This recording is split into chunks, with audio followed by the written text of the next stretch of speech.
ধারণ করবো, লালন করবো, এরকম একটা কাজ। আমি যখনই যে কাজ করেছি সমস্ত কৃতিত্ব দিয়েছি আমার ডিরেক্টরদেরকে।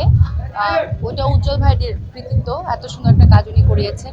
এতদিন পর আমি কাজে ব্যাক করেছি, আশা রাখি যে শিহাব ভাইয়ের কাজ যেরকম সুন্দর হয় আমার চরিত্রটা ওরকম সুন্দরভাবে উনি ফুটিয়ে তুলবেন। এতদিন বিরতি ছিল, অভিনয় যখন করেছি সেটাও মনোযোগ দিয়ে করেছি, পরিবার জীবনটা যখন শুরু করেছি সেটাও মনোযোগ দিয়ে করার চেষ্টা করেছি। আমি উজ্জ্বল ভাইকে আমার ফ্যান্টাস্টিক ডিরেক্টর মনে হয়। ওনার ম্যাজিকের সাথে আমি অন্য কোনো ডিরেক্টরের তুলনা করতে চাই না। আমার তার সাথে কাজের অভিজ্ঞতাটা চমৎকার। আসলে ৪৯ বাতাস করার পর আমার যেটা মনে হয়েছে যে আমি কাজের ব্যাপারে অনেক সতর্ক হব, স্পেশালি এবার সিলেকশন।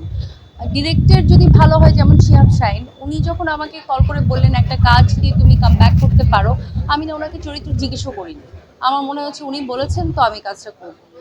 যদি এরকম ডিরেক্টর হয় তাহলে হয়তো স্ক্রিপ্টটা আমি পরে ভাববো। আর না হলে অত নিয়মিত কাজ আমি এখন আর আগের মতো করব না। কাজের মান আর প্ল্যাটফর্ম ম্যাটার করবে আসলে। আমি তো আসলে কাজ শুরু করেছি, কাজ শিখেছি অপূর্ব ভাই, নিশু ভাই ওনাদের হাত ধরে। তারপরে যখন ফিল্মে আসলাম, মানে ফিল্মটা করলাম, বর্ষণ তো মঞ্চের অভিনেতা, ওর সাথে আমার অভিজ্ঞতাটা আরো একটু ডিফারেন্ট। আর আমরা খুব চমৎকার বন্ধু। আমার মনে হয় যেরকম জুটি অয়ন আর নীরা হয়েছিল এরকম আরো হওয়া উচিত। এরকম হচ্ছে না, বলে আমার মনে হয় দর্শক অনেক ভালোবাসে। আমার মনে হয় আই লাভ ৪৯ বাতাস। আমার নিজের কাজ আমি কখনো এইভাবে করে বলি না, কিন্তু হয়তো আমার চরিত্রের সাথে মিশে যাওয়ার জন্য আমাদের উজ্জ্বল ভাই আসলে অনেক অনেক হেল্প করেছেন।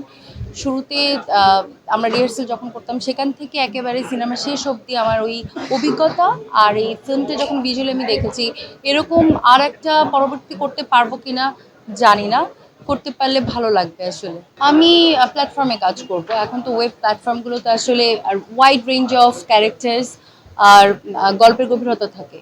তো সে আসলে আমি সব প্ল্যাটফর্মেই কাজ করব। যদি নাটকও ভালো লাগে তাহলে তাও।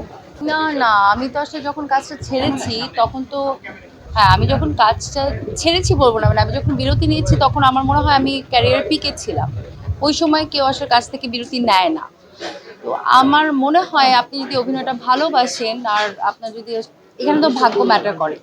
তো দর্শকের যদি ভালোবাসা থাকে আর কাজ যদি বাংলাদেশে এরকম হইচই প্ল্যাটফর্ম দিচ্ছে, এরকম ভালো ভালো কাজ হয়, ক্ষোভের কিছু নাই। পরিবারকে সময় দিয়েছি, আমি যখন যে কাজটা করি মনোযোগের সাথে করি।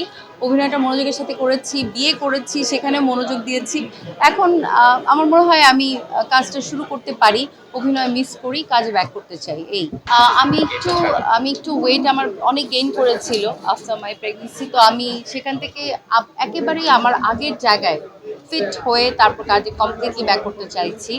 শিহাব ভাইয়ের বলাতে আমি এই কাজটা করে ফেলেছি।